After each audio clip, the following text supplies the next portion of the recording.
following is a presentation of iRacing on PTR TV.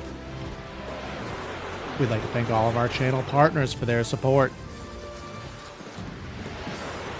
Please like and subscribe to the channel, and we hope you enjoy today's broadcast.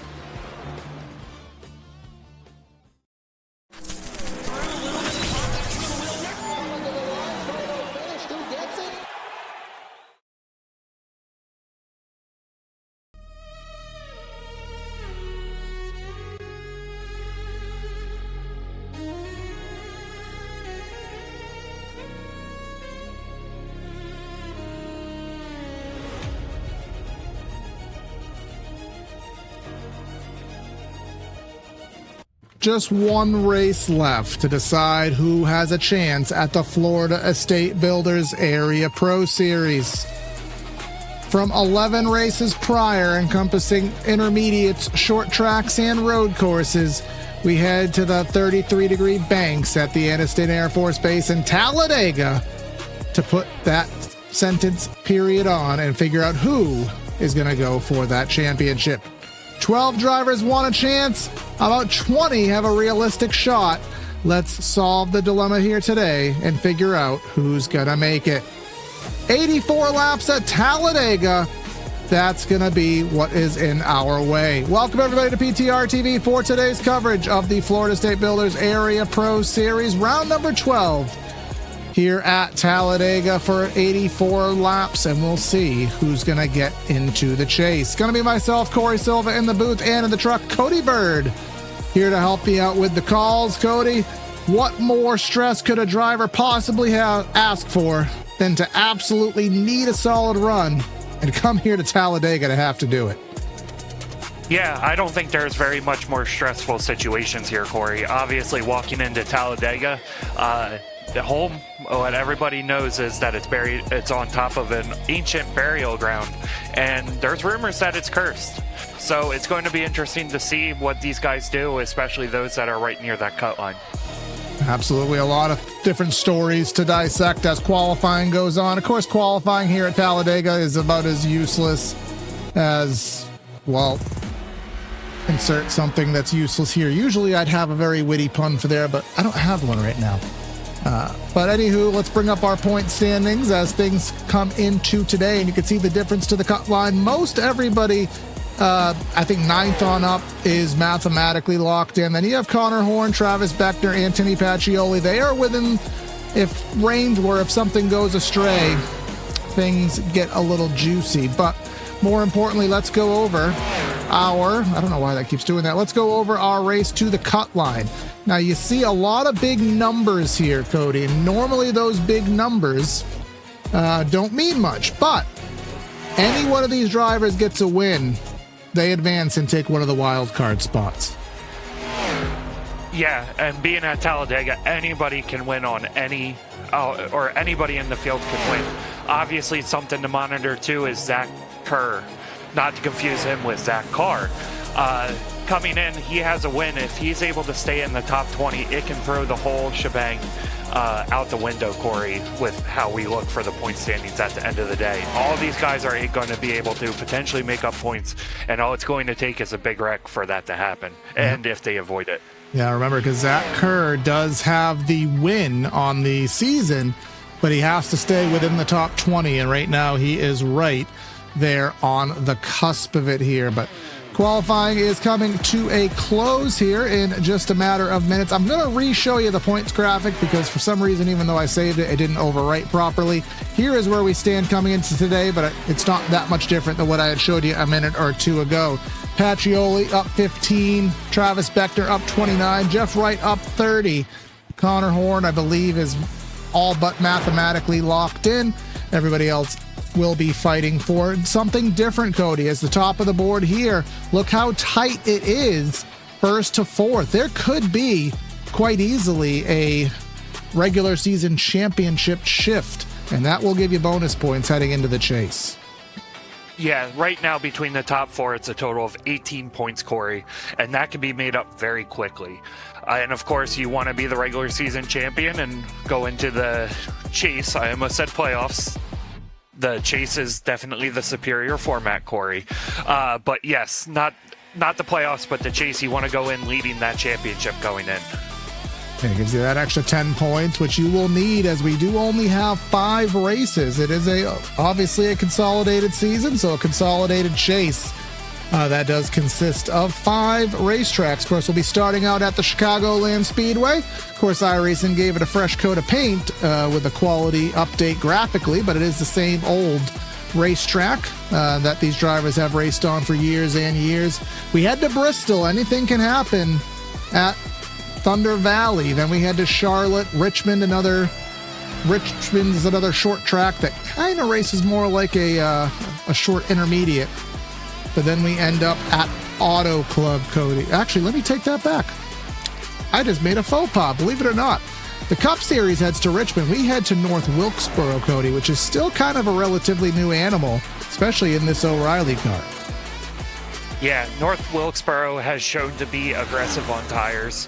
And at the same point, it can also show who the better driver is just because of how the track races, with the corner one kind of dipping down low, then going back up the track. Obviously, NASCAR's racing there again for the first time in a points race. First time in a very long time, but we saw it during the All-Star races, Corey, where those tires just go to pieces. So a lot of it's going to be tire management. And then we'll end our season at the, in real world, defunct Auto Club Speedway, but of course we do preserve that famous 2-mile layout here, so that'll be the chase these drivers are fighting for here in area. But all that has to come through Talladega Superspeedway before we can start writing that picture to figure out who is going to make that show. About 3 minutes left here in warm-up, rather. So we want to thank everyone who's tuned in here to PTR TV. If it's your first time, don't make it your last. Hit the like and subscribe button here. Help us with our channel. And if you're watching on Twitch, consider following and subscribing. $5 a month for a subscription gives you double points, custom emotes, and you can turn those double points into free merch in the long haul. But that is going to be the switch over now. So we'll head down for that Central Mobile Homes starting lineup. Of course, if you're looking for a shed, Triple Crown trailer, or new floor plan, look no further than Central Mobile Homes. Proudly serving Florida customers for 30 years with a plethora of those floor plan, shed designs, and Triple Crown trailers. Available in the Bell, Okeechobee, Cluson, and Sebring. Head to centralmobilehomeinc.com. And now, Cody, let's fire things off with that starting grid.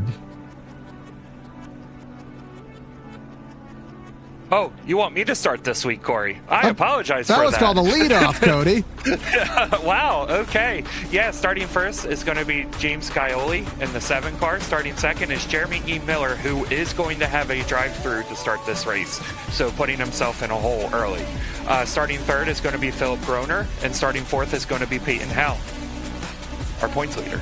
Starting fifth is going to be Zach Kerr, obviously needing to stay in the top 20 in points. And starting sixth is going to be Jonathan Evans. Starting seventh is going to be John Hall. And starting eighth is going to be DJ Stanger in the 04. Starting ninth is going to be David Weishart. And 10th is going to be Connor Horn. I'll pass it over to you, Corey. There we go. Pass over the baton. We got Alex Chilka in 11th. Josh Adams going to roll off in 12th. Jake Nichols in 13th, and Lucas Lododo out of Cincinnati in 14th. Jeff Wright will find P15th with Brian Mercurio trying to have some luck go his way for that regular season title in 16th. Sebastian Miller in 17th with Donald Kite in 18th.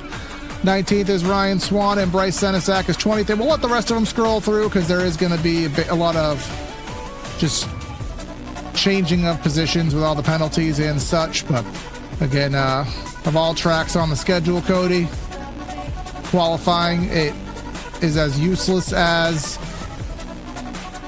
I still don't got anything.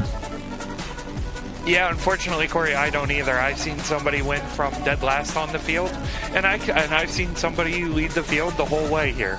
Obviously, we hope to see a lot of passing back and forth throughout the race, and good, hard, clean racing. We don't want to see the big one on lap 1, Corey. It's as useless as a pencil sharpener when you only have a mechanical pencil. There you go. Okay, that works. Jeremy Miller? Question mark? That's one way to take your EOL. Yeah, that's a new one, Corey.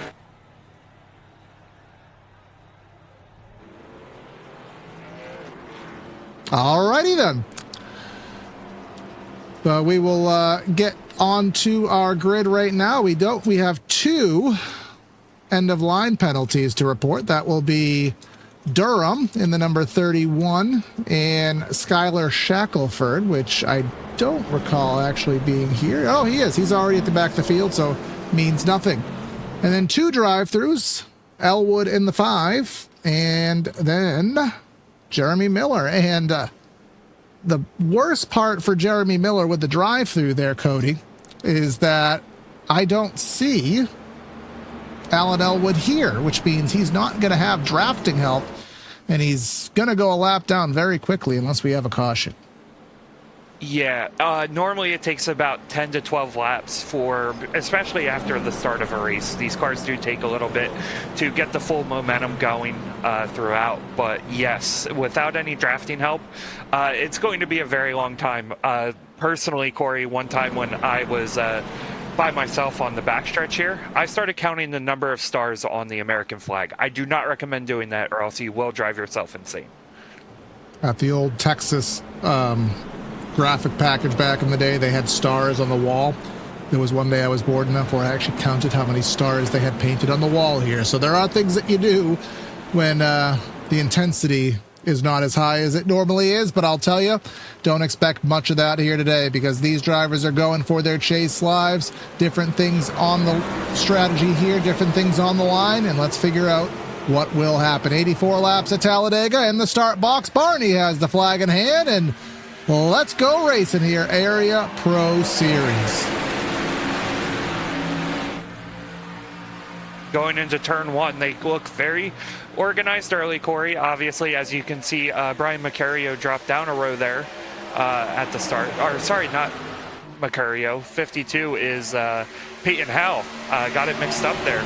But yes, he drops down early and gets off to the lead here early on in this race. And we'll see what kind of racing goes on. You can see that M&M's ride all the way to the top, that bright green car. That is Sebastian Marin in the 95, not to be confused with Sebastian Miller, who's going to be in the 83. But we'll see how quickly that third line gets rolling. Took a little bit for it to get rolling in the Cup Series. The truck guys had no problem with it, but I'll tell you, either this is intentional to go to the back or nobody wants to ride with the 95, as you can see Jeremy Miller making that ever so lonely drive for his penalty. Yeah, and that's a very long and painful drive down pit road here, Corey. Something else to take into account with these Xfinity cars, their drafting package is significantly different than that of the Cup car. On iRacing especially, they'll kind of get draft locked, where you're side by side for very long periods of time, and you're not really able to bounce out and make a change, but you can see already somebody's trying to get that third line going out there.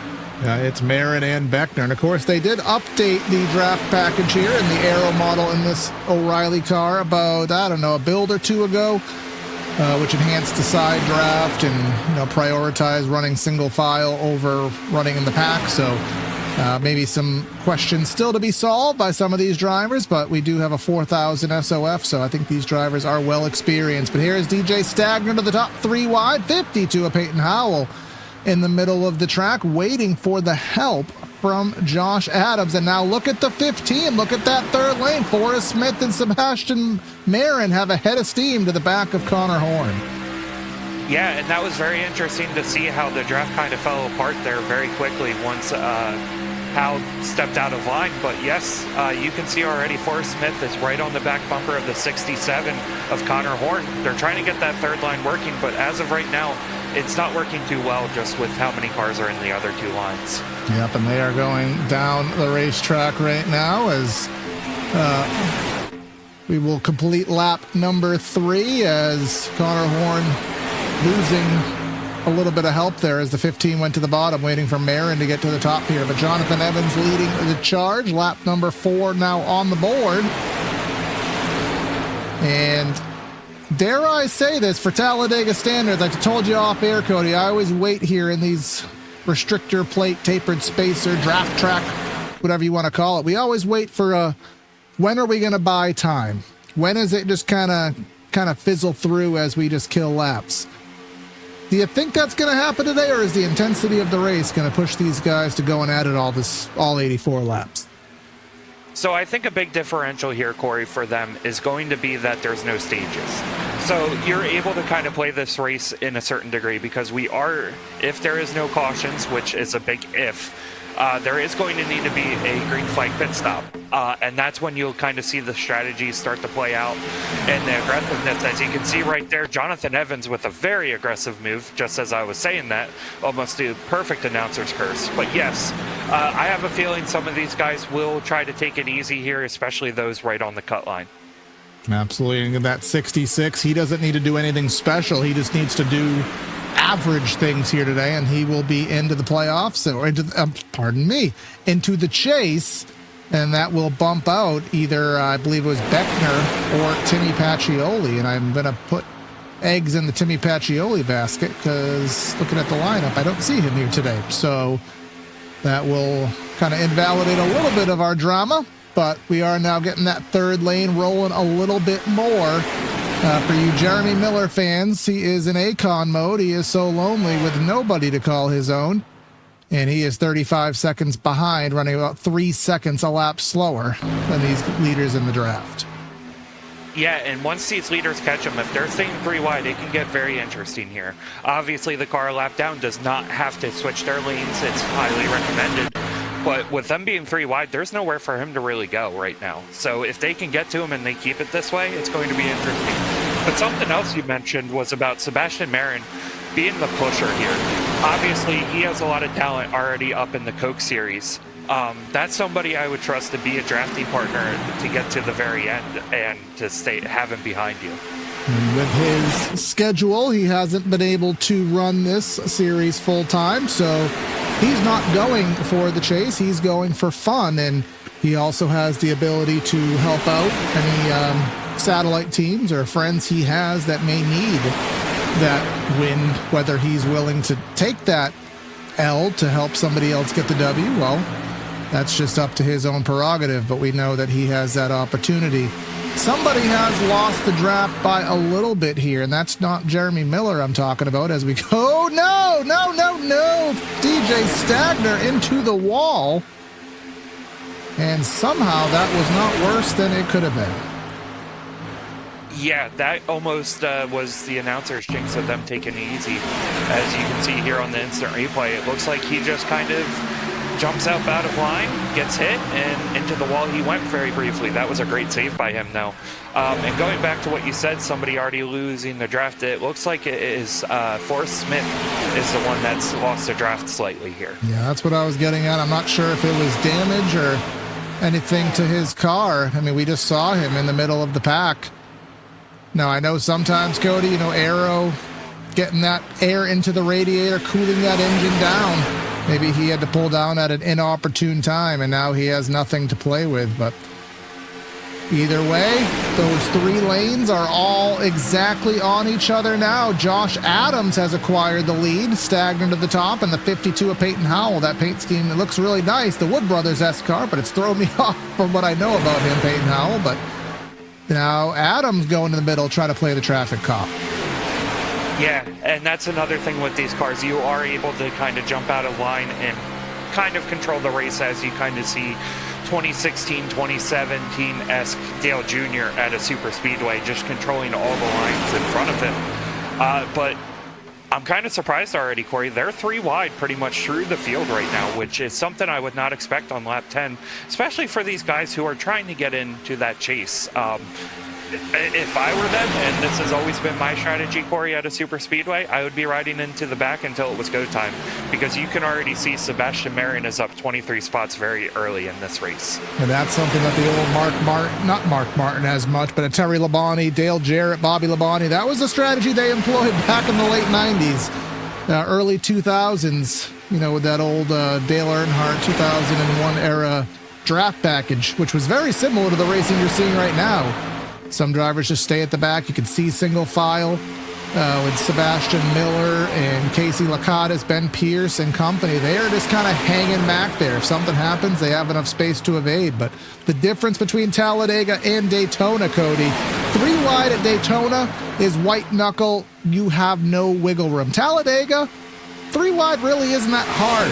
4 wide is basically what 3 wide is at Daytona. Yeah, so 3 wide at Talladega, the thing that can get sometimes interesting, especially if you're side drafting heavily, as you can see right there, DJ Stanger drops from the very top lane all the way to the bottom very quick. If these guys are side drafting each other on both sides, the middle car does get loose. And that can sometimes cause some sketchy moments going through some of the corners and everything. But so far, so in this race, I'm not seeing any handling issues for any of these guys. Of course, we are on a fixed setup too, so depending how that setup was intended to drive, of course, that will affect some of the tendencies. I don't know, some leagues will have a tendency to dial the cars in to the lowest common denominator to make them easy to drive. Some leagues kind of go more for the upper echelon talent level. I haven't really been ever told what the area threshold is on that, but perhaps we could find out. But I'd imagine they are built more for the talent race that we usually have. But Lucas Lodoto, he's going to go to the bottom of the track. He's going to get his turn at Russian roulette to try to win and get the lead.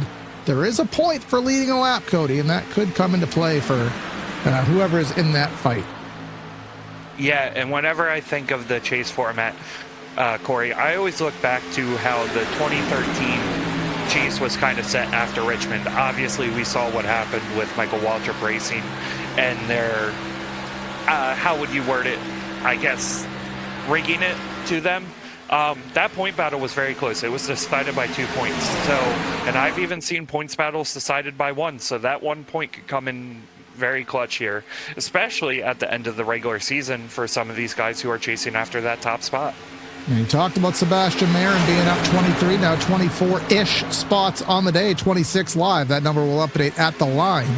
But he finds himself 4th, 5th, 6th, 7th, 3rd. Just kind of depends on the sequence at the moment. But you can see that pink car that was at the top of the shot. That is Jeremy Miller. That drive-through penalty, we didn't have a caution in the first 10 laps, so he will go a lap down. Luckily for him, he will likely tag on to the back of the pack and have the ability to get the lucky dog if and when a caution does come out. Try to find where Jeremy Miller is in the points. He is in 18th right now, so he is another one of those drivers who's basically win or bust. Yeah, and luckily coming to Talladega, the winner bust mentality can work, but you have to be there on that final lap of the race for it to matter. And you don't want to kill your race early. As you can see, the leaders so far getting by him. Very nice, very easy, working with each other, not trying to just swerve to the left and wipe out everybody. But it looks like so far so good. As you can see, Jeremy Miller now blocking that bottom lane and the top 2 lines getting away. Yeah, he is down there to the bottom being picked up by Josh Adams. That's Donald Kite in the 2 car to the inside as well. Now Lucas Lodoto now going to work with Connor Horn, who shifts to the bottom of the racetrack. And now we're starting to see that old Dale Jr. 2010 era line there, Cody. These drivers up top, Peyton Howell, Sebastian Marin, they are intentionally running the wall. Now, I know you race more than I do. Have you found the benefit to purposely running the wall here in the draft? That would be a negative, Corey. Normally when I run the wall, I hit the wall. So there is no benefit for me, but I do understand where the benefit kind of is. Yes, there is more fuel being used there, and the radius is larger around the track. But at the same point, I can see it kind of protects you from getting that weird kind of flying up in front of you move or flying down and below you move. You're at the top, you kind of know you're safe, especially when you're towards the front of the field. Right now, is he safe right now? Travis Beckner, our Hendry County flagman. Of course, you can catch Hendry County August 29th for their next night of fun because they will be off for the summer hiatus here, as hot as it is in Florida and across the country as a whole. I do remember them saying that they will be taping flashlights to the front of cars on August 29th, and they will be turning the track lights down. So racing off of flashlight illumination, if that doesn't get you down to Clewiston for Hendry County Motorsports Park. I don't know what will at HendryRacing.com. That's a little sketchy there, Corey. I don't know if you ever did the headlight challenge at a track without lights. It's not a lot of fun, even when you have headlights sometimes. So be interesting to see how that goes. So make sure you tune in to see how that goes for some people and try to get out to your track if you're able to.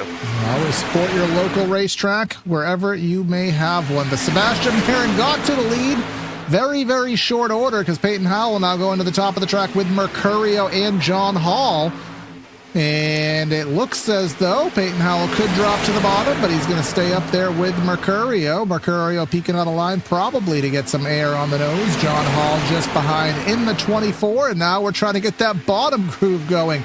This is so akin to what we used to see in the real world. Very impressed with how this is transpiring, Cody. Just, again, we usually see guys ripping the top, and then you have the middle, and then the bottom. The hardest line to get rolling. This is very accurate to what we used to see and what we do see in restrictor plate racing. Yeah, and obviously what you hear a lot of the times is that this... Oh, no. This is accurate. No way in hell did he save that. Holy moly. Well... How did you save that car? Well, I'm just so daggone good.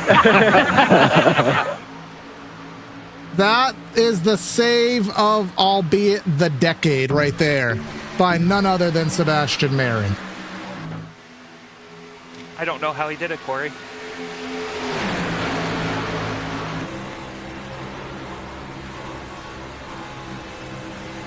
Was that a, like, how do you not break your wrist on that? Oh boy. Oh. I don't think I've ever seen a save like that, Corey, in the middle of the draft, and not everybody just breaking loose right after it.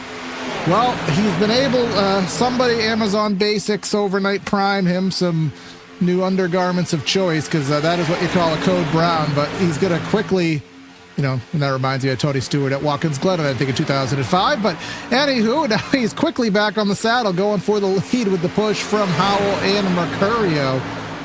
Again, that could have been basically the entire field. You know, the old timers will know this one, the 2002 Busch Series race here, where the entire field was wrecked on the back straightaway. Very well could have been a replication of that. Yeah, and kind of going off your Tony Stewart quote, he was about to be really happy because I don't know if you remember that one time he suggested that half the field drive backwards and the other half of the field drive the other way, just so they can wreck enough cars. There was about to be a lot of wrecked cars right there. But yes, right now Sebastian Marin's able to control both lanes, and it looks like he's going to go up top here as him and Travis Beckner, who Beckner's looking for a win as well right now to keep in the points and potentially make the chase. Absolutely. He has had some opportunities this season over the course of the 3 series here in area, but hasn't been able to put that 27 in victory lane. Maybe today is the day. But just looking at what we're seeing, Cody, in terms of racing now, fuel-wise, I'm going to venture 38 to 40 laps-ish usually, but we're not seeing an ability to hold the lead, even for Sebastian, even for, you know, Mercurio or any of these top dogs, Peyton Howell. Where do you really want to be? Is it just going to be a Russian roulette until we get to the end, or is there any way that you can protect that lead for more than a lap? Yeah, right now I don't think there's very much they can do, Corey. If I kind of remember with these cars, you can go about 40 to 43 laps on a tank of fuel. Especially being in the draft, obviously the people who are leading are using significantly more. But I would see this as kind of a one-stop race for the most of these guys. So, yes, as of right now, I think it's kind of a Russian roulette for the leaders. You're kind of seeing a second pack kind of form with guys who are just being safe here. But the front half of the field here, Corey, it's just game on for all of them. Yeah, that's Jared Skinner, who's kind of tagging on just towards the back. Skylar Shackelford there as well. Just as I say that, Jared Skinner says, nah, hold my drink of choice. I'm back here. I'm going to the front. And we'll see if any of those drivers in the back do choose to do that strategy of, Josh Adams. He led a lap. Zach Kerr, he was up front earlier, but now he finds himself at the back of the pack. Ryan Nowicki has kind of been tagging to the end Another driver who will be going a lap down, Forrest Smith. Remember, he lost the draft. He's 38 seconds back, so probably in about 5-ish laps, if not less. It'll be a battle for him and Jeremy Miller for that lucky dog. But coming through here, quarter distance done here at Talladega. Sebastian Marin ripping the top of the racetrack. James Scioli, I mean, how has it been this long in a broadcast? That 7 car. And he's going for a regular season championship. He's finally in the mix. Yeah, he is right there in that middle lane, kind of battling in that 5th to 8th place range. But, Corey, it's just kind of it's been impressive to me to see these guys run 3 wide, and really there's only been one moment that was just kind of a hold your hats and glasses moment. And it was just, I don't know, I still can't get over that save.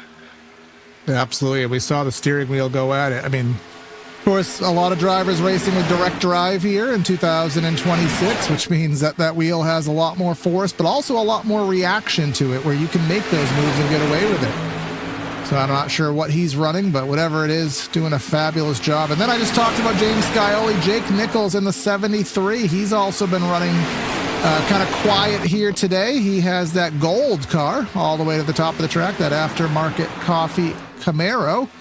Now he's found his teammate up there trying to make that 3rd lane work as they go to the top of the track trying to get the 3rd lane, hoping Jonathan Evans will go up with him, but no. Now Evans says slingshot engage, let's go. Yeah, and a big thing here, Corey, what you're going to notice is the force that the run that they're about to get. It's going to stall out a little here, but that's going to gain them a lot of momentum down the track because their top line is more kind of organized as it seems right now. The middle lane is kind of spaced out too much.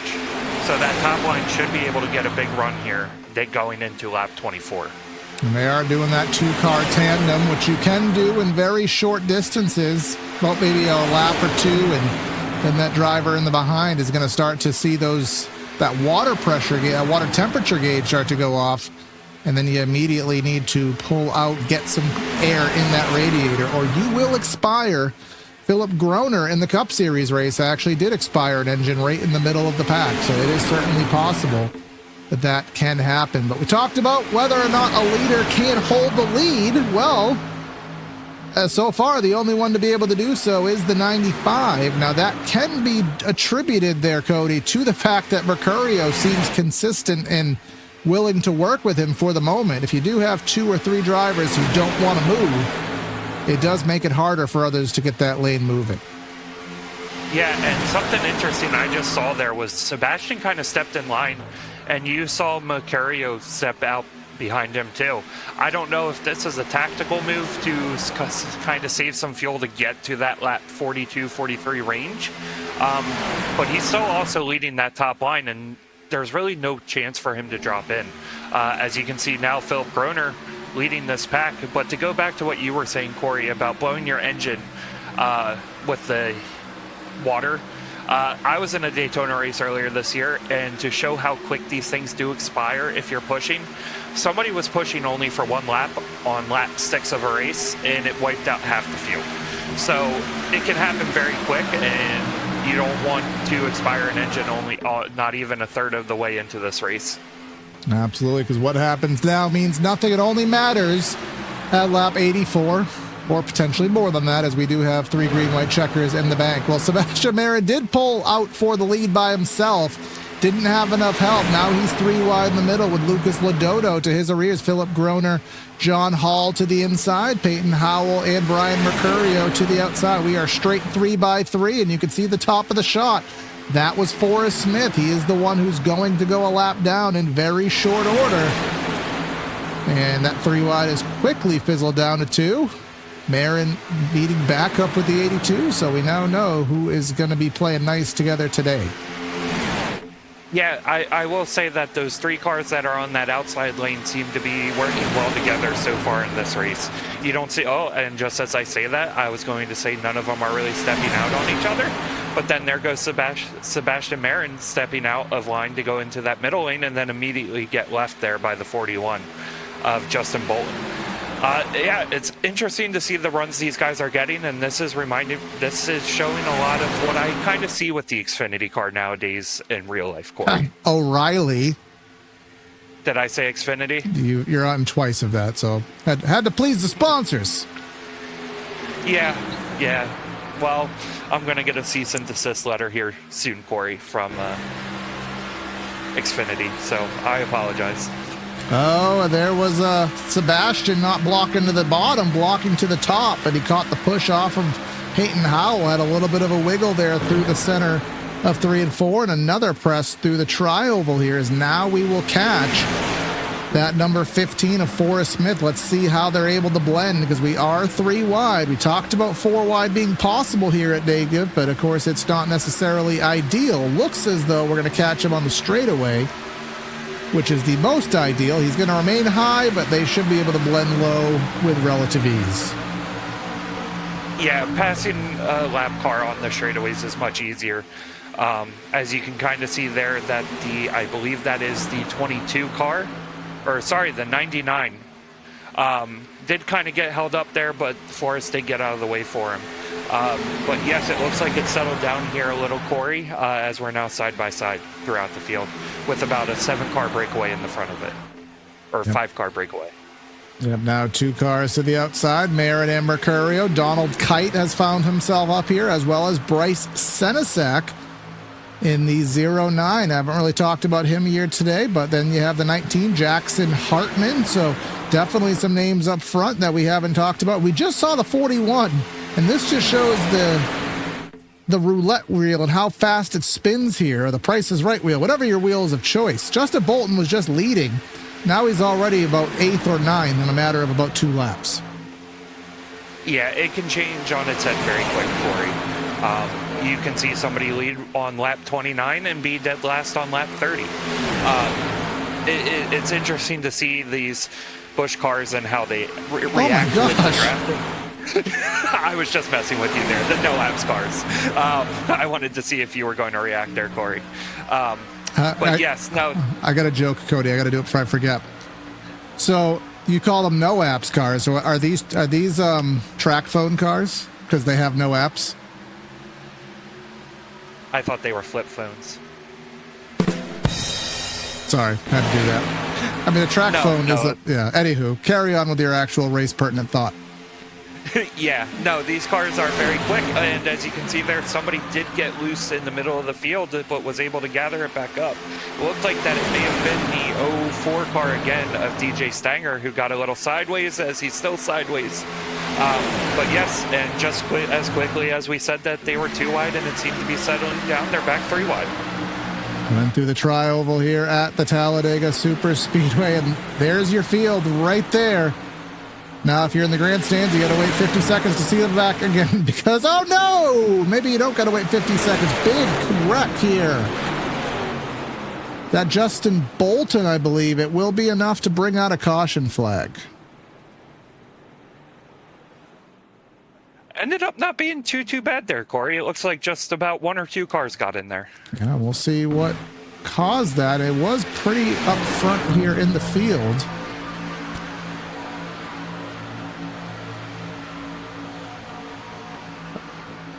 '41 appeared to kind of jolt up the track a little bit. Now that angle won't show us anything, but we will. Who do I want to focus on here? We'll just do this tight blimp shot here.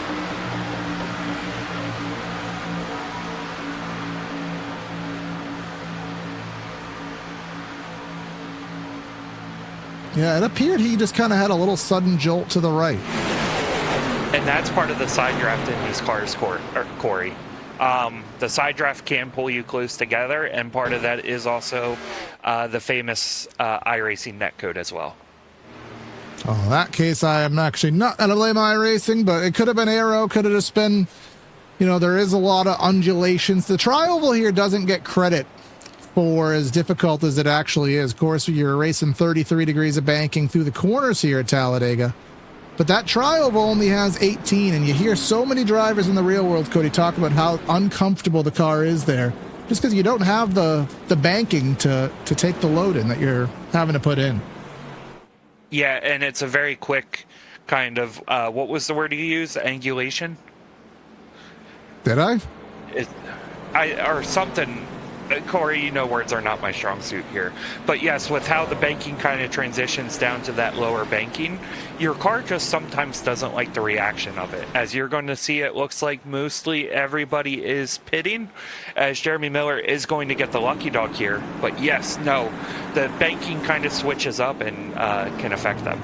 Yeah, you see 4 lanes there. You don't want to be on the lower lane if you can evade it in that tri-oval, but see most drivers choosing to do just fuel only. A couple drivers putting the jacks up. I mean, tires shouldn't mean too much, though. If you have to put the fuel in, you may as well put the tires in. That always used to be my logic, and we haven't seen track position really mean jack diddly in this race, so we'll see what happens. Ryan Nowicki getting out of the pits first, and the reason is because he didn't stop. He just drove through the pits for some reason or another. But everybody else doing their thing. And this will be just out, probably be about 10 laps, I imagine, Cody, out of the ballpark. So we still will need another stop from here. Yeah, and that's something else that is going to play into a factor, too. You are seeing these cars kind of step out and get loose throughout the race. It could be where they may take tires here to take 2 tires on their last stop, just to kind of help the handling of the car. It's not going to help too much, but new tires do have a little effect on it in the long run. But yeah, like you mentioned, track position really hasn't mattered. So if you're on pit road, you might as well take those 4 tires while you can. It does appear that John Hall actually is leading the race right now. Well, pardon me. Ryan Nowicki is leading the race, but John Hall got out of the pits first, interestingly enough.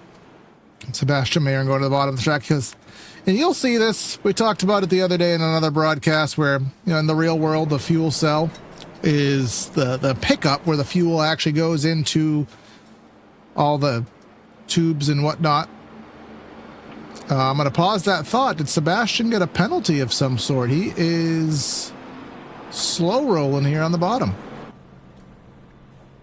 Yeah, he is very slow rolling. And he's clutched in. He's not doing some aggressively amazing, ridiculous hyper miling to try to go 51 laps. So he's not showing a black flag that I can see on our back-end telemetry. Yeah. So we are a little bit confuzzled here. No, and he just sped up, so got no idea. But what I do know is we are on 1 to go. And another thing that I do know is that there is a Blue Tip Pool Builders car in this field, and that is Ryan Swan. And you can go to bluetippools.com and get your outdoor space, your dynamic lounging area, your outdoor kitchen looking as good as it can be. And of course, if your pool's not already open for the season, well, they can probably help you open it and look all tidied up with their cutting edge tech and their quality builders. And get to bluetippools.com this summer. But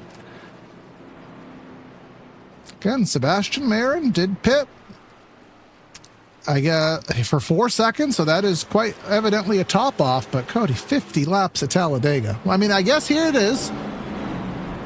Pit here, maybe that's a second less fuel on the next stop. Yeah, that's the only thing I can really think of, but going 50 laps at Talladega would be super impressive. But you mentioned a pool, Corey. I would really love a pool right about today. 105 degrees outside. So that was a perfect ad read for the time of day, Corey. But yes, no, 50 laps. I would be kind of impressed if he's able to pull it off. But I've seen crazier things happen. I mean, I always like to talk about the NASCAR 1990s, and so back in my day, they could actually go 50 laps on a tank here. That is because they ran with 22-gallon fuel cells. Now what are we, 18-ish, something like that now? So obviously the old days aren't here, so they don't matter. But anywho, it's going to be John Hall and Brian Mercurio leading this thing through, and it will be John Hall choosing the outside lane here as the control vehicle heading into the Talladega restart box, which for the 7 millionth time that you've heard this, the start-finish line at the back end of the tri-oval here. So we have the long pace to that, I believe it to be United Rentals restart box. There we go. Barney will get him waving once again here, lap number 35.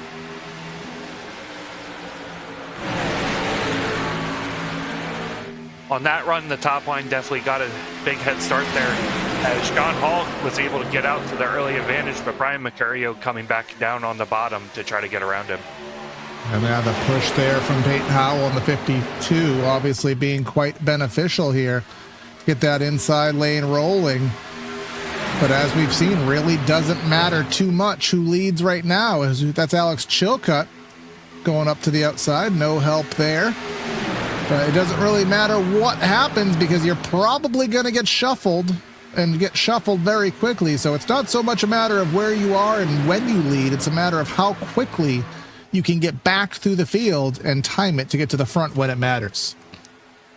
Yeah, and something else I kind of want to see, Corey. Obviously, we see it a lot in the Cup cars now at these super speedways where they kind of just run half throttle for most of the race just to try to get to that mark on fuel. I'm going to be kind of curious once they get fully up to speed where their lap times kind of lay out to see if that's kind of happening here today. I don't know if these cars are as sensitive to it, especially with a smaller fuel tank and smaller engine. But it's something to keep an eye on too, because we did see a lot of guys kind of top off for fuel there on that pit stop. Yeah, and again, it's not going to get you to the end, but it could shorten your final pit stop. Depending whether that's under green or yellow. Of course, we'll find out here in about 42 minutes of estimated racing here in the 84 lapper at Talladega for the Florida State Builders Area Pro Series here on PTR TV and on Twitch. And for you curiosity folks, that's 223.44 miles of racing here at Dega. But Hole 4 trying to get the run going there, and that I can't remember what the sponsor is on it. It's that Buddy Bryan's Questionable Ales Chevrolet Camaro there by DJ Stagner. Trying to get that inside rolling, but the top has too much speed. Yeah, and that's something cool with these cars. They look very old school for some of these guys. I do know that they did have their throwback weekend a couple weekends ago, if I remember right, Corey. So some of these guys running the throwbacks here at Talladega here as well today. But we see the onboard shot there coming from Pete and Hal. And you can see how close these guys are kind of on each other's bumpers. And that's something else. There's a bubble that kind of forms off the back bumpers here. If you hit that bubble, you will get stuck. But if you're able to break that bubble, you're able to stay on their back bumper for much longer. I was just thinking of that clip from SpongeBob. Pop the bubble. But it's a lot easier said than done. But when you have the push that John Hall's giving you, there ain't no bubble at all because you are just magnetized to that back bumper. And then you have to back off to get the air to the nose, and then you have to break the bubble again. Now, Lucas Sedotto, he's had a great run. This is a very consistent top 5 run for him. He hasn't surely shuffled back too far in the field. Got Jonathan Evans, Jeff Wright. Oh my goodness, Jeff Wright's not running a Pepsi scheme. That is a monumental change here. I don't think in the whole PTR TV history that I've covered, about a year and a half of area, I haven't seen Jeff Wright in a not Pepsi car. So this is a moment right here. And he's trying to make it shine here, going to the bottom of the racetrack. Travis Beckner. And they have only really 2 cars, but they're making it work down there for the time being. Yeah, they're getting that run on that bottom lane. It is obviously the shorter way around, as you kind of see that middle lane kind of get a little out of sorts there. But that Lionel racing car, to kind of make a joke here and a pun, he's going choo-choo to the front with that sponsorship. But right now, Brian Mercurio's out to a gap there, but that's not going to last long, as you're going to see Jeff Wright kind of get that run on the bottom and hopefully try to make a pass. And then Jake Nichols in the 73. Talked about him being relatively quiet here today. Those Lucky Ducks cars really haven't been dominant or making lead moves until now. Big bit of contact, big save by Brian Mercurio. Now, after what we saw with Marin, I mean, it's hard to compare saves there, but that was a great bit of driving by Brian Mercurio. Yeah, he was pointed directly up at the wall there for a second and had an amazing save there. Just gets a bump off his back bumper or on his left quarter panel and saves it again. Yeah, obviously, with what we saw with Sebastian, everything just seems futile, but I'll tell you, that was a moment in the cockpit for him for sure, and did a great job. Now he's all the way up to the third lane, and again, Jake Nichols talked about the Lucky Ducks guys of Scioli, and Nichols not really bringing too much emphasis to the front of the field here yet, but here is Jake Nichols making the first real attempt that I recall. And he has Jonathan Evans helping him. Mercurio can't block that run. They are there. And here comes Bolton back to the front. His turn has come to go back to the front. Yeah, and don't look now either. Jeremy Miller, who was just a lap down about 15 laps ago, he's back up there already, back into the top 6 and mounting a charge as he's going to look high to try to get that run on the high side. As we mentioned, he is in a must-win situation. Nothing else will matter for him to get into the chase. And we know Jeremy Miller, we know he is not going to leave anything on the table. That plate will be clean. He will get the clean plate award, even if it's Brussels sprouts and liver. He's going to eat everything off that plate and try to give it everything he has. As we take another lap, and this will be the halfway lap, and please don't tell me that you like Brussels sprouts and liver in our chat. But Brian Mercurio, Jonathan Evans, Justin Bolton, Jeff Wright, and Jonathan Evans wants a chance. There's a run, and he's going to take it with Bolton to get to the outside of Mercurio. Yeah, these cars are definitely not holding back now. Everybody's trying to set themselves up for that final pit stop and try to get with who you want to draft with. But like you mentioned, Corey, this is Russian roulette. It does not matter where you are in the field. You are going to get shuffled at one point or another. And I just don't know if you can even try to plan who you want to pit with on that final stop right now. It's just kind of all out. These guys are going. Absolutely. And just as our little fun game here, we've played it a few times this week in our races here in the Cup Series and in the Truck Series, but put in the YouTube chat if you plan on being here with us to lap number 84 and more, potentially. Put in our YouTube chat how many lead changes you think we're going to have here today, because I think we were at 43 on Tuesday, and then I think we were in the 60s in the Cup race on Monday. Be interested to see what your guesses are there. And if you nail it, send me an email. We'll send you a sheet of PTR TV stickers here, as we'll check that out later in the show. But there goes Peyton Howell looking to the top of Jonathan Evans, 3 wide again. Again, let's add to that leader change tally once more. These guys are not holding back right now, Corey. They are just trying to get to the front. And like we mentioned, we saw Sebastian Marin pit earlier. And we thought, hey, maybe he's going into a fuel-safe mode to try to make his life easier. He's right back up to the front already and looking for that lead again. And that bright pink or magenta car stands out. You can easily find him in a pack, which is something that commentators love because it's very easy for us to reference who he is. And as much of a last-to-first challenge as can possibly be applicable, being 1 lap down and about, 10, 15 laps later, here he is going for the race lead. Yes, it's been 12 laps since the pit stop. And here is Jeremy Miller. He was a lap down. Now he's the race leader, and we could probably count on our hands and fingers how many seconds it'll take for him to lose the lead. In fact, there it goes. Yeah, and I almost saw somebody try to stick their nose out for 4 wide. We may be a little early for 4 wide racing here today, Corey. But yes, his car is very obvious to spot. And like you mentioned, he's going to let it all hang out. He's going to find a way to get to that front, and he's going to put on a show doing it. And we know with Jeremy Miller, no one can stop him because he is all the way up, and he's all the way on that highest lane on the Talladega Super Speedway, which we've seen many drivers do. Jonathan Evans going to the bottom of the track. Again, I call it playing the traffic cop here, trying to guide where everyone else goes, trying to block the lanes and maintain the momentum to the best of your abilities. But you get to see you just can't do it here in this O'Reilly car. The runs happen too quickly, and these drivers obviously know this aero package, Cody. and it's really hard to maximize it. But look who's back to the front now, Sebastian Marin. After that top off, he's right up here in fourth.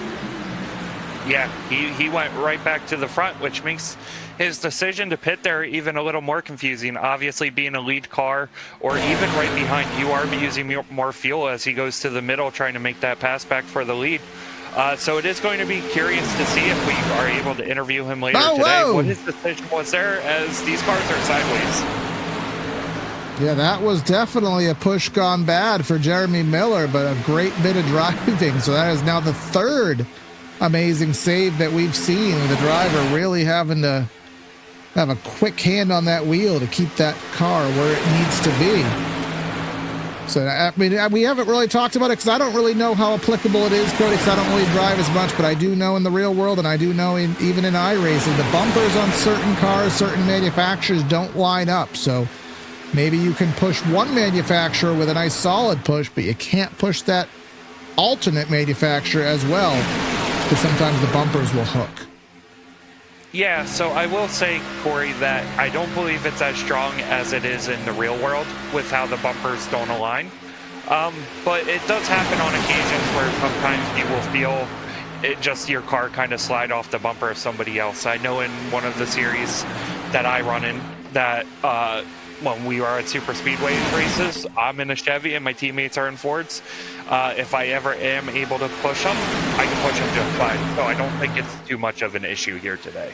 Which obviously is a good thing, but you still do have to worry about not accidentally hooking somebody, which we've seen before. There is somebody, and now I don't know what is going on, if there's damage or something wrong with his pedals or not, but Forrest Smith definitely struggling now on 2 consecutive sequences here to keep the draft. So I know sometimes drivers will have problems with their pedals where they won't register being put down all the way. Maybe it only goes to 90%, and that won't always cut the mustard and give you the speed you need. But unfortunate for the 15, he still is 1 lap down. Lucky Dog still applicable if he's able to get there. But as it stands right now, based on what I am seeing right now, if the race ended right now, we would have Travis Beckner in the 11th spot in points, and we would have Zach Kerr in the 20th spot in points if the race was to end right now. And of course, that's with Sebastian Marin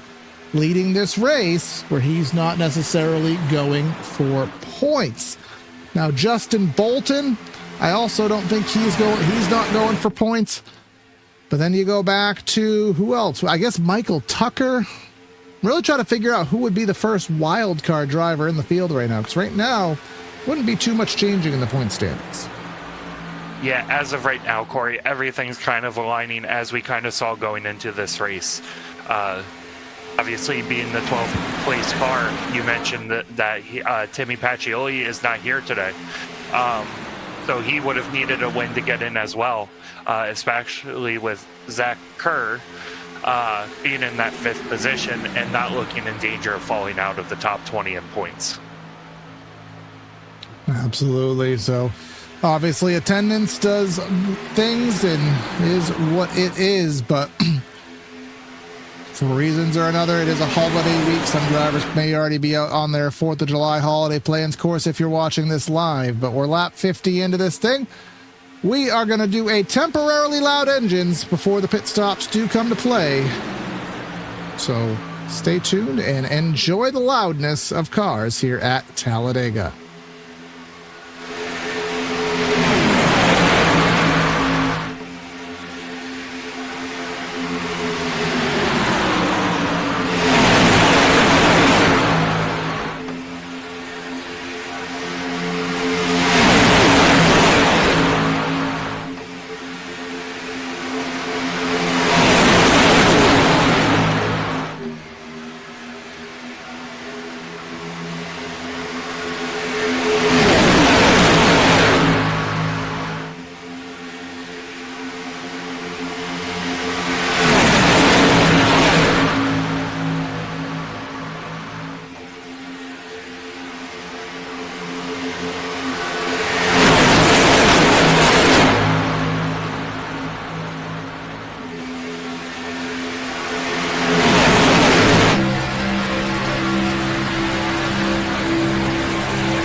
Well, we have managed to run a temporarily loud engines without a caution flag, which is usually a rarity here on PTR TV, but we're glad that we were able to do that. Past the halfway point, of course, it is Corey Silva in the booth, end of the truck. Cody Bird helping me out with the commentary here as we are now 31 laps to go. Still have a pit stop to be done here, probably in about 20 laps, as that was a little bit of contact. Bolted to Marin there, middle lane to top lane. Marin already with the save of the year, really, if not longer than that, earlier in the race. But here is Peyton Howell, the points leader, getting pushed up the track by John Hall. Yes, that got a little crazy there, Corey. They looked like they were about to be three wide with no drafting help between the three of them, but that was where you kind of saw the side drafting kind of take into play there.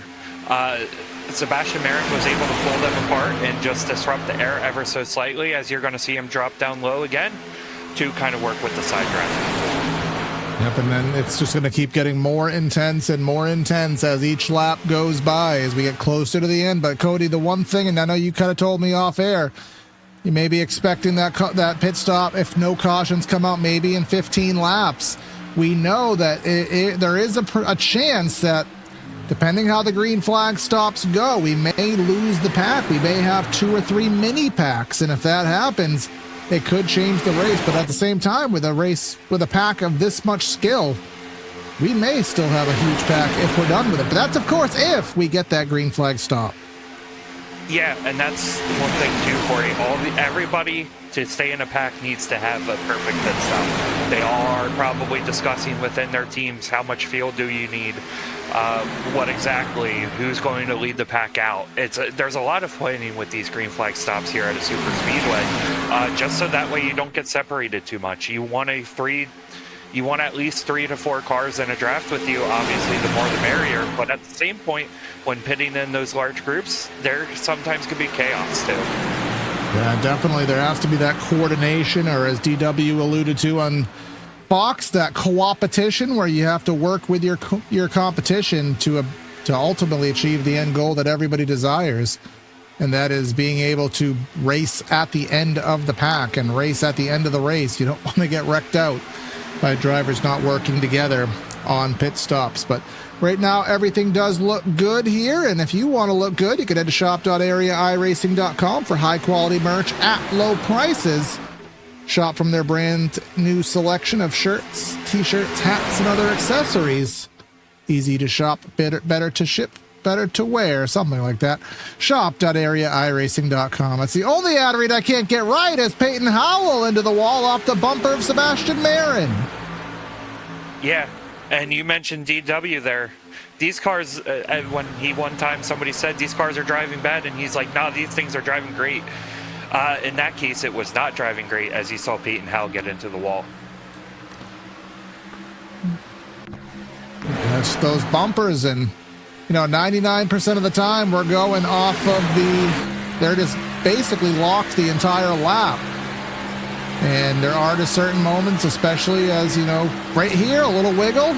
And then if the driver in front is wiggling, Cody, and then you start to bump, not center, you bump maybe right on the right hook of the car, the left side of the car. That's what kind of causes that instability, is big move to the bottom by Marin. Yeah, and what you see a lot of times with the Xfinity car is that left rear being the most sensitive. You do not want to bump draft somebody in that left rear quarter panel. Right corner, it's a little more savable, but that left corner is dire. So you want to get it flush, but not all the times, especially when people are in different areas. As you see another big move there by Sebastian Marin.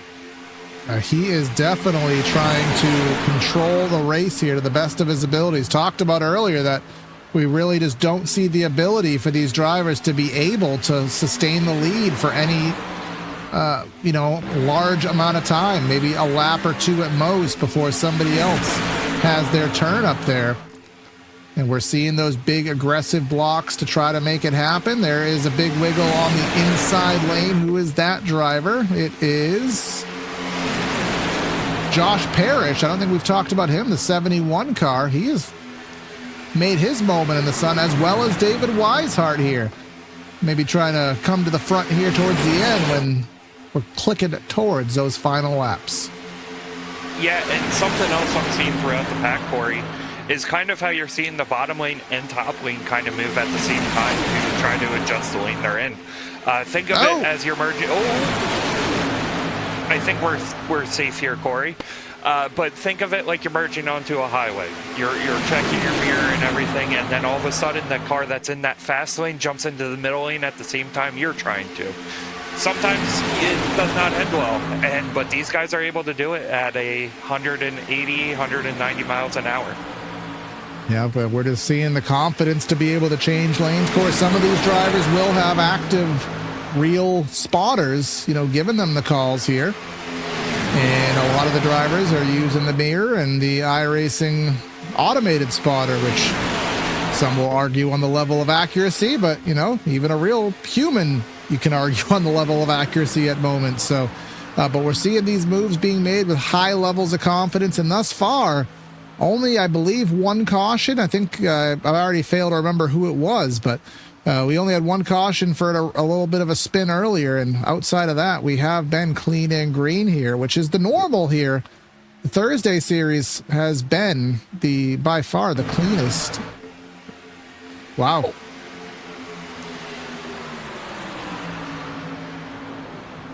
Did we survive? Oh, no. We are well off the track, which because of that, unless admin interferes or somebody kind of manipulates something, should stay green. But let's see. DJ Stagner.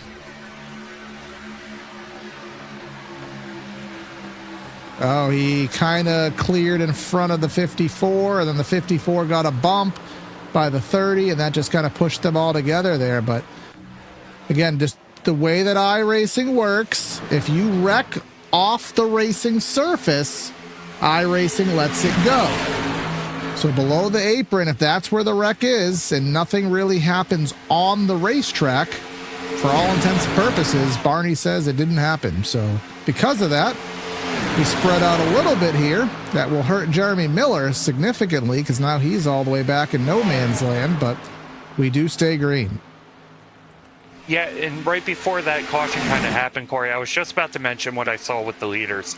You're kind of seeing that accordion start happening where the leader kind of drafts back to the second place car, and then the third place car goes up to the... That's what causes accidents like we just saw. And I was just about to say that right before that caution happened. Except it wasn't a caution. It was the pseudo-caution, the incident. There we go. Yes. So those drivers obviously hooting and hollering, probably saying, come on, I see debris. There's something going on. We need it. But it is not meant to be. You can see Jared Skinner. So it looks like they'll have a little trio. Jeremy Miller, Jackson Hartman. They'll have a little trio. And then further back from that, Donald Kite, Josh Adams. And then further back from that, Shackelford and Nowicki. And then we will have three drivers about to go a lap down. And that's Jeff Wright. And actually, the reason Jeff Wright, this trio, they just pitted. Ben Pierce, Jeff Wright, and Casey Lakatos, they already pitted. Now, as three drivers, Cody, it's better than just one, but they're not going to have the momentum. They're still going to lose tons of time to these leaders at full pace with a huge pack. Right, and I expect them to be in that 54 to 55 second lap time, which is about, like you mentioned, 3 seconds slower than the lead group. But it is a strategy to play. You get that clean air, you're away from the pack, so if something does happen, you're out of danger, and you've made your pit stop already. So even if a caution does come out, everybody still needs to pit, so they can go to the front if that was to happen, and they do not lose a lap.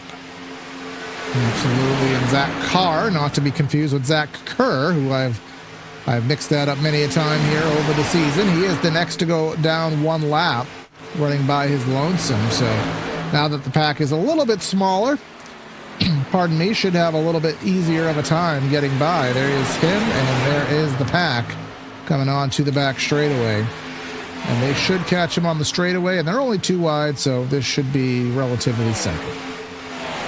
Yes, it should, Corey. And something else I just looked at is the lap times that these guys who did just pit are kind of running. So the top two in that group that is currently in 29th to 31st ran 52.014s. The leader last lap ran a 51.246. So they're only a second off, which actually is not as much time as I expected them to be losing, making that pit stop. And they actually just went quicker than the last time. They're at 51.6s, and the leaders just ran a 51.03. Now the problem for them is, let's see, there you go, coming off turn 2 onto the Alabama Gang super stretch. They're about maybe half of a straightaway behind the leader, and once the leaders get to within about a second of them, they will start to get closer even quicker as they get that additional tow that will only speed up the leaders' lap times. But all the while, let's pull up on our stint graphic, and you can see 33-ish laps. Of course, Sebastian Marin has, oh, here we come right now. Remember, iRacing just updated the pit road speeding model. It's a lot tighter. Got to be even more careful than before when you're making that pivotal pit stop here at Talladega. Did he overshoot his box? I think he made it in there. He did. All right. But something I saw was Alex Chilcutt. He kind of went in there a little hot. As you can see there, James Scioli getting a little loose. He really sent it in there. And something else I'm seeing was that Peyton Howell is still on pit road. So I don't know if he got a penalty. Oh, never mind. He's back out on track now. But yes. So iRacing did update their pit road timing. So you really have to be on that number. As you can see, this next group come into pit right now. Absolutely, and that's Travis Beckner rolling in deep there, and if he did speed, he did a bang-up job. He gained like 5-6 spots there entering the pits, which is obviously a very difficult task to do, but he did just that. And then we'll see how these drivers blend out. It looked like Scioli just did that old classic gun it into your box and try to beat the law of pit averages there. At least from this perspective, anyways. And that's the flaw. Yeah. That's the flaw of having a good pit stall, Cody. Exiting here, you don't have the momentum getting up through the gears. Yeah, and what I'm really impressed with is that it does not look like anybody got a pit road speeding penalty through that entire thing, which at Talladega is very tough to do. As you can see right now, Connor Horn all on an island all by himself, coming into pit now as he locks up the rear tires. And then just behind that, again, these drivers, Skinner and Miller, they were involved in that little skirmish that did not trigger the yellow.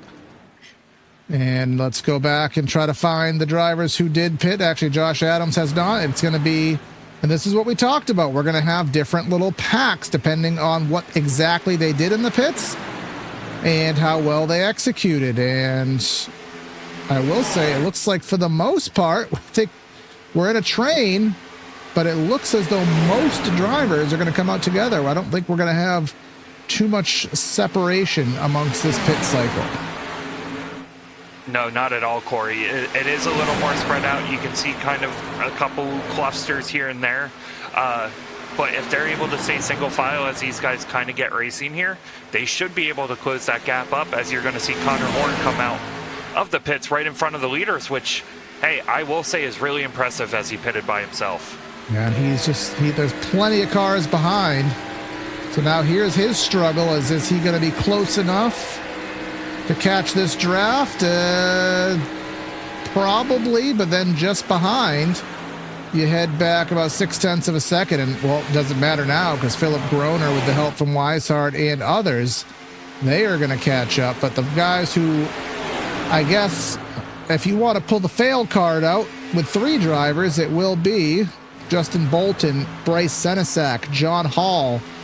They did lose the draft. They will not get it from there, barring a wreck. And then behind that, we already knew this was going to happen. Jeremy Miller, we already knew these drivers were going to have issues because they were behind the draft anyways. But we really only lost 3 drivers out of that sequence. Yeah, which is actually really impressive with pitting at Talladega. Normally, like you said, you can see 3 or 4 packs of about 5 cars each, but no, these guys all came out pretty much together for the most part, but you are kind of seeing that 6-car kind of pack here with that 3-car pack and then the rest of them. It's going to be interesting to see if that last pack kind of can catch up to those two cars kind of be a bridge to the rest of the field. Let's pull up here. This will be a good indication. I mean, it's quite visual at this point, but I know in my opinion, in my experience, that is more and more outdated. Usually 0.8 to 0.9 of a second is the far outreach of the draft, and that is exactly where Philip Groner is. But the best thing for Philip Groner right now is this driver that they are surpassing right now, because this is exactly going to be that bridge. And look at this. That's Josh Adams. He is for position. This is not a slow car, so Josh Adams is the perfect situation, not to quote Weezer, for Philip Groner and company. Yeah, that bridge had kind of worked perfect there, as they were able to cut that gap to about half a second to the car in front. And they're going to drive past him, which at first when they kind of stepped out, I was kind of curious to see if it was going to work. But the bumps that he is getting is working, and they are going to be able to kind of slingshot the rest of the field. Or not slingshot them, but gain on the draft. And all the while, we are just clicking down the laps here to now 14 to go, 13 and a half to be specific. And it's Peyton Howell leading the charge. And that is Josh Parrish looking to the inside. It was a Josh that won on Monday in the Cup Series. That was Josh Caudle. Josh Parrish would like to get another Josh victory here at Talladega here today. He's right at the bottom of the track, with the only help being Sebastian Marin. And even that help has now eradicated. Parrish pulls back into line. As, oh no, Evans and Marin.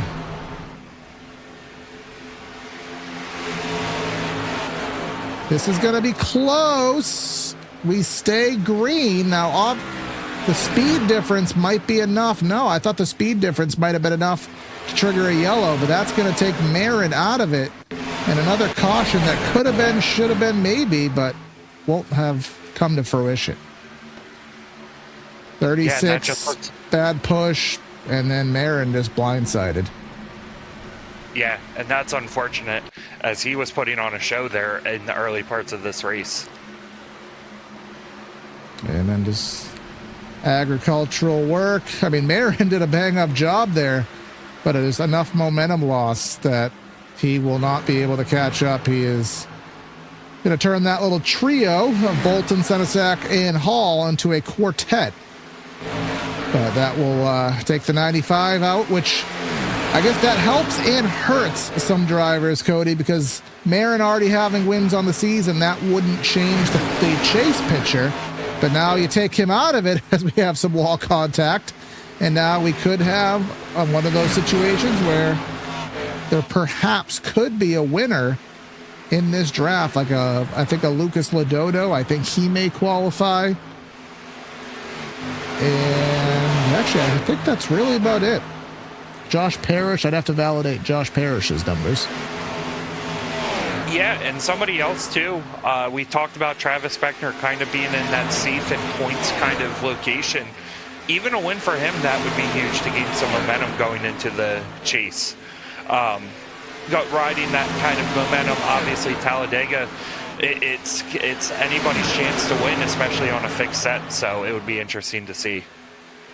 Yeah, Parrish only has 6 starts, so that won't mean anything for him. Michael Tucker, not for him.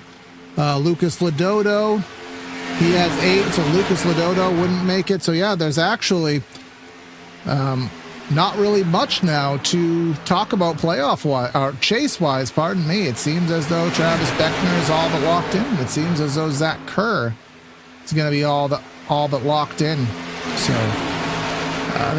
But the other thing on the table right now is the top of the standings right now. Remember, Howell, Mercurio, Scioli, and Nichols were all separated by about 18 points.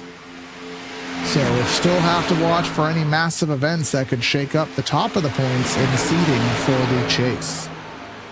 Yeah, and that 10 points in especially such a short kind of chase format here, that 10 points can go a very long way. That can be the difference of having a bad race and kind of having that 10 points to kind of recover from, and that can make your championship at the end of the year. And that's part of the benefit of winning the regular season championship.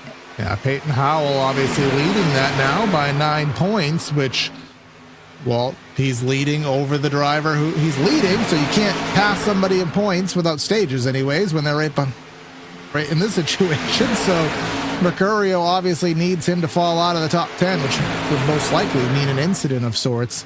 Scioli and Jake Nichols, of course, they're all running right there, so not too much would change now, but at Talladega, 9 laps could change absolutely everything here in the area. Florida State Builders Pro Series racing is hot, and nothing hotter besides that than Rick's Hot Sauce. You can head to rickshotsauce.com for some of the best hot sauce in South Florida. Golden Garlic, Lokahatchee Classic, Palm Beach Pineapple, and South Beach Heat. And of course, they will be sponsoring the Rookie of the Year battle, which we'll find out that winner in 5 races over on Mondays. But head to rickshotsauce.com. And I just had some Mike's hot chicken before this. No, what's that? Hot honey, that new thing that is everywhere. And it wasn't even hot, so I bet Rick's hot sauce would have tasted better on my buffalo mac and cheese as we take 8 laps to go. 8 laps to go is still a very long time, and a lot of stuff can still happen here, Corey. As you can kind of see, some guys who are not having the best days about to go a lap down to the leaders, and even when passing these guys, they're still holding on for a caution too. A lot can change very quickly, so they're not just going to let these guys just drive right by. They're going to find a way to make it a little more challenging for them, which can sometimes be difficult at Talladega. It all depends. Oh, here goes the 52 with the hard move to the bottom, and I was wondering if that move would shake anything up, but it did not. We'll say it seems as though Travis Beckner is a little bit further back, and Zach Kerr might be a little bit intentional to build up a run. See the back bumper of the 04 quite mangled, which is unfortunate because he was doing quite well earlier in the race. But that's something that I kind of expect to see, and something that we should talk about too, Cody. When you only have maybe 10, 12 cars in the draft, there's less energy to work with. It's harder to get a lot of those big moves working when you have 30 cars. When you only have 12, the energy is just not there to build up as much. Yes, and we kind of saw that last year at Atlanta, Corey, at the Cup race, when half the field kind of got taken out in that big wreck. A lot of runs were not able to be generated just because there's not any energy in the draft at that point. But at the same point, what you're going to see is some lap cars who can kind of play a factor as well. Some of these guys are going to drop out of line and try to get their draft, as you see Philip Groner trying to do what I just mentioned and get that run off of Connor Horn, and just trying to get that second lane going. This is not going to be one of those races where you just get that run on the final corner. You're going to need to work towards it, and you're going to need cars behind you as well to work with you. Absolutely. No, those are the pushes from Michael Tucker, and for some reason or another, they are just not transpiring quite well. I mean, it is Chevy to Chevy in that instance, but every time the 36 gives a push to the 11, we see a huge wobble, and that's certainly hurting that bottom lane, and Connor Horn is trying to lead that charge.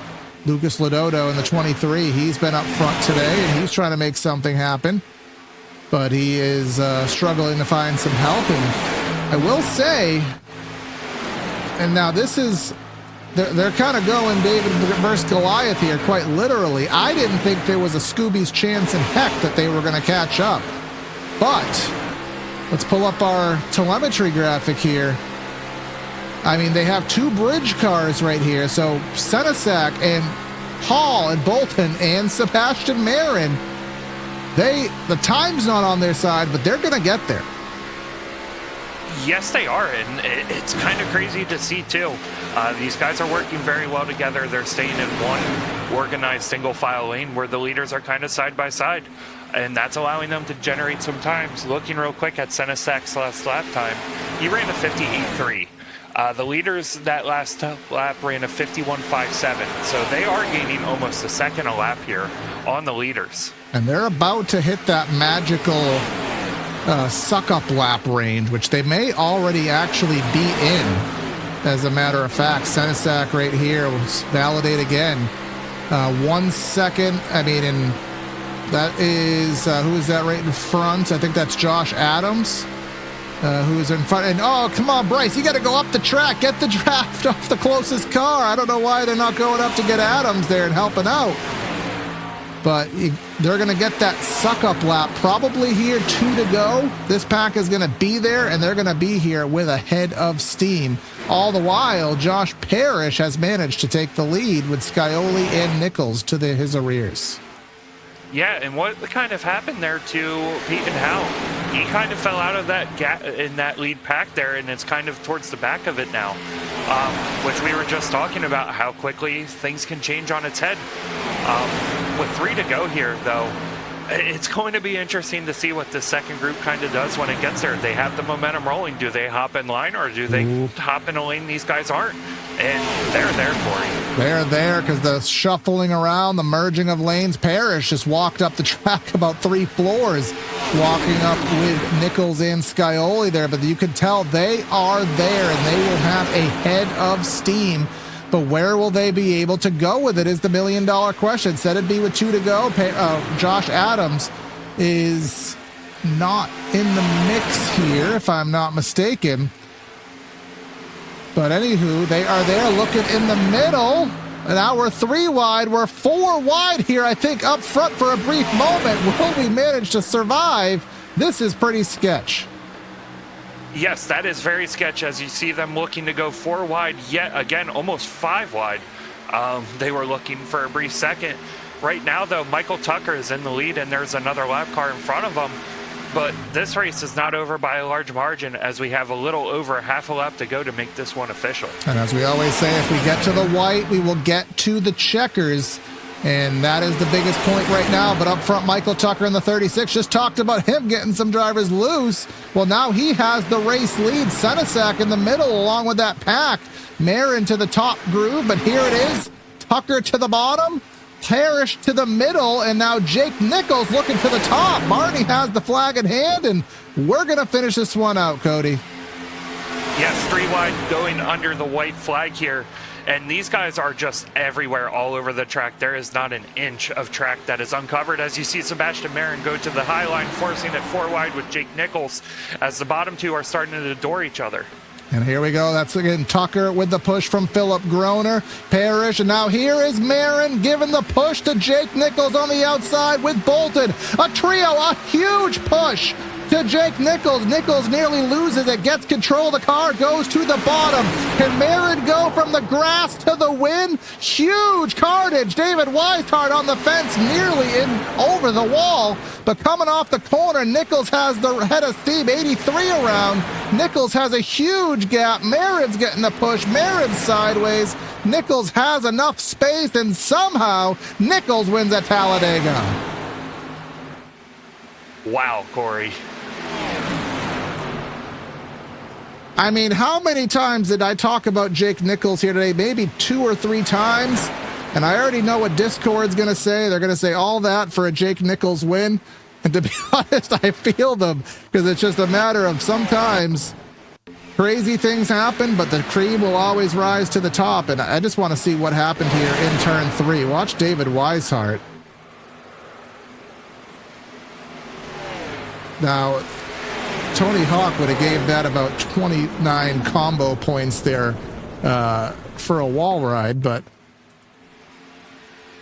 well, let's try to just dissect this for a little bit. Again, that massive melee here, that 71, that may have been net code, but yeah, the 09 literally pushed Weishart onto the fence. You don't see that one every day, but something that you do see, not every day, but you see it quite often. You see Jake Nichols celebrating after a race win. Yes, that was quite impressive, Corey. How quickly, that second group, how they got back to the lead there. Sebastian Marin was there, and we rolled him out 15 laps earlier, Corey. That whole last 5 laps was insane. Absolutely. I mean, my own mistake, you don't write off one of the best guys in the service, even if all the math says that you should. Somehow they always find a way. But our final results as follows here today. It's going to be Jake Nichols getting the win by 0.2 of a second over Michael Tucker. Sebastian Marin from the grass to the podium here in the 95. Zach Kerr, he'll be able to say that he is a chase driver with Brian Mercurio in 5th, Peyton Howell in 6th, Philip Groner, Connor Horn, Lucas Latoto, and Parrish. I think he was leading with 2 to go, but he settles for a 10th. Finishing 11th here today is going to be Jeremy E. Miller, who he had an opportunity there for a while, and then towards the end it just went away. 12th is going to be Jared Skinner. 13th is Alex Chilcutt. 14th is going to be Bryce Senesac. 15th, Jeff Wright. 16th, Jonathan Evans. 17th, Casey Lakatos. Oh boy, I can't say. That's the fun way to say it. It's fine. Yeah. 18th is going to be Ben Pierce, 19th Sebastian Miller, and 20th is going to be Travis Spector, who was up in that top 5 at the end of that race. And we'll let the rest scroll through. Justin Bolton, James Scioli didn't fare as well as his teammate Hartman Weishart. We saw that wreck with John Hall, and then Zach Card, Kite, Stagner, Adams, and Nowicki, and then our final couple stragglers here on the evening here in Area Pro Series by Florida State Builders. Shackelford, Smith, and Ryan Swan. But we'll head to Victory Circle. Jake Nichols in Victory Lane here again. I would have to see how the point standings work out. I don't think it's enough to get you the regular season title, but didn't really talk about you all race. But you somehow put the 73 in Victory Lane when it matters. How did you pull that one off, man? A lot of luck and a lot of teammate work there. We did a great job at Lucky Ducks, just setting ourselves up in the right spot, going one by one, and I felt like we had a good shot if we could kind of take away all 3 lanes there at the very end. We didn't have the lead on the bottom yet, but we were trying to, and I was hoping we could get Josh and James in front of me up top before the massive run came in, but they couldn't quite clear me enough to make it really work and not crash, but you know, we'll take it. Aftermarket Coffee Chevy was fast. Obviously, we just kind of rode around, played with the draft a little throughout the race, trying to see what we could and couldn't do. But, you know, thanks to everyone at Lucky Ducks Motorsports, all my teammates tonight. We did a great job as a team. This is a win for all of us and our partners at Aftermarket Coffee and Leadfoot Racing League. I hate that every time they're on the car, I feel like nothing goes our way and we can't put a race together. And but I have to shout them out. They're a great partner of ours, and we'll get in Victory Lane with them soon, but thanks to everyone again at Lucky Ducks Motorsports. It's a team win tonight. Absolutely, as it always is for you guys working together. Of course, Scioli couldn't do as well here today, the last lap follies, but now we get to look ahead. And we have, I think, 2 intermediates, 2 short tracks, and then whatever it is you want to qualify Auto Club is the way that it races. So looking for the chase. Is there one that stands out for you, one that you're kind of more grimacing towards? How do you feel with the chase lineup? Well, most of the racetracks are pretty good for me. I just haven't really felt like the cars are driven to what I like. In the O'Reilly car here on Thursday nights, it's just the setup feel is just not something I enjoy or I'm good at necessarily. So we kind of, you know, have to look at the notebook and get to work a little bit and try to bring our A game. I think we usually do pretty good in this section of the season, so winning here tonight helped. We do have a pretty good stat line here at Super Speedway, so going into this race, I kind of felt like we had a good chance to win, but you never know. I mean, these races are crazy, so even with more normal tracks in the playoffs, it's still going to be a lot of chaos. Everyone trying really hard to win the championship, and hopefully we put on some great races and bring another championship home to the 73 camp. Well, I'm sure it's going to be interesting watching you guys see what you can do. We're looking forward to it, man. I know you kind of covered some bases, but any final shouts or words before we let you go? Just everybody on the car. There's so many partners on board, and even with Monday nights, you know, you got to thank everybody you can. Aftermarket Coffee, obviously, we just appreciate their support, and we got so many other partners like Tiltify on the car, AmeriCares, and No Kid Hungry, Stand Up to Cancer. We got TCE Sports, my Coke Series team on here, and just everybody again at Lucky Ducks Motorsports. We're like a family. We work great together, and tonight showed that. We finally had things work in our favor at a super speedway where we could kind of control the race at the end, and we got to win, so we'll take it. Absolutely, man. Looking forward to see what you can do in the chase, man. Good luck, and we'll talk to you. Thank you.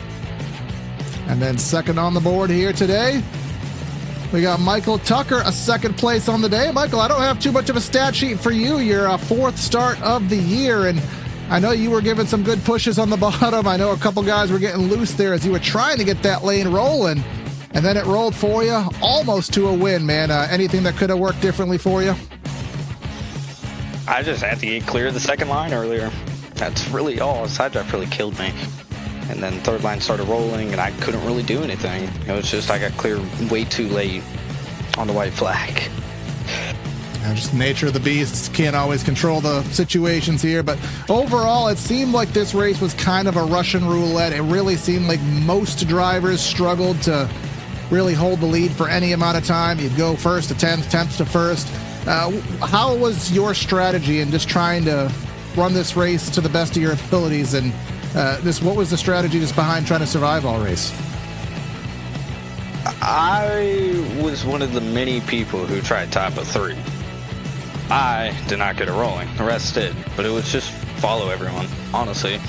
Like at some points I'd follow Seabass and then Jake, and it was just find people that you could work with because I have no teammates out in the field. Yeah, well, you did a great job, even without much help, to get a solid run. Any thanks or shouts you want to give for your efforts tonight? Yeah, I'd like to thank my mom and dad for letting me do this. You guys for broadcasting. Chassis Tucker Realtor, everyone at Area, they do great. The officiating is great.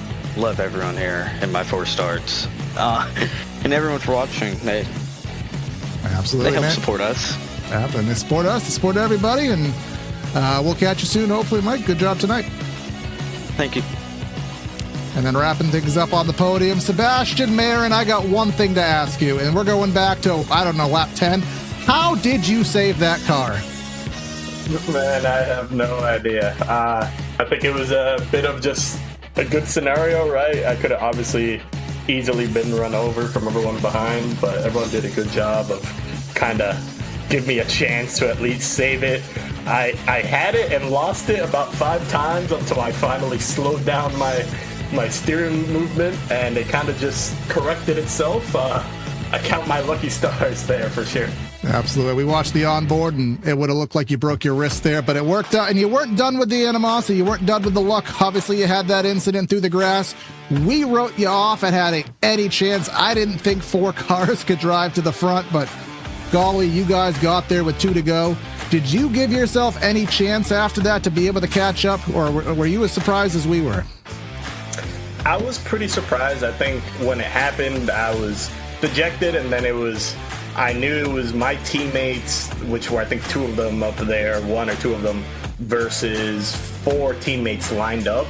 So they were just running the wall to not give up the right rear. And then that just slowed their pace down, right? Because they're running the longer way around the track. So once our 4-car group kind of ran our first competitive lap time on the bottom, and we saw how much lap time we gained, we were kind of hopeful that we could get there if they didn't race each other and kind of just waited the laps out over the wall. And with 2 to 3 laps to go, they started kind of racing and picked up the pace, and that kind of slowed down our progress for a lap, and that's all we needed. We needed 1 more lap to truly have a chance at the win, because coming to the checkered, it was looking good, but with the wreck behind me, I lost all my help, and there were just teammates lined up, so I was never going to get there, so I was just fighting for P2 at that point. And it just, it is what it is. It works out in one piece. Talladega now coming to the chase. I know you're not full-time in this series, but now the chase is starting. Where do you put your chase schedule? Where are you going to kind of ink in for fun, or are we going to see you on Thursdays for the remainder of the season?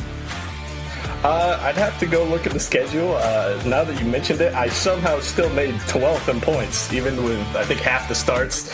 So it's been a hell of a performance from myself over here. I wish I had this luck over on Mondays. I would trade that so much. But, yeah, I think we'll be here every now and then. Again, kind of depending if I like the combo or just if I got nothing else better to do and, I want to run for fun. So we'll see. All right, man. Well, we'll see. Hopefully there's a combo that works, because it's always fun watching a battle. Any final words or shouts you want to give? Just shout out to you guys for putting on the broadcast, and shout out to Eric for putting on this league. I think some people may have not liked the package, but man, I had a lot of fun racing out there. So hopefully everyone watching enjoyed it too. All right, man. Well, we'll catch you on Monday at Chicagoland. Yes, sir. Thank you. Well, and Cody, before we sign this off, we said we got to do a guess. What's the leader change tally here tonight? I'm going to guess 53. I'm going to be a more pessimistic 42. Survey says our blue tip pool bill is 28. So they changed the lead a lot, but they didn't change it at the stripe. But either way, a phenomenal race, only one caution. This has been by far the Cletus race. It's always a good one. And that one caution we had was really not even a big one. So a great race here. Great finish, of course, with some last lap chaos. But make sure you like and subscribe here on PTR TV. Follow on Twitch. Consider subscribing. $5 a month, double points, custom emotes. Turn those double points into free merch. And stay tuned for next week, where we will be back live with Chase Action live from the newly beautified Chicagoland Speedway. That's going to be Corey and Cody signing out of the booth. Have a great night, and we'll catch you next time.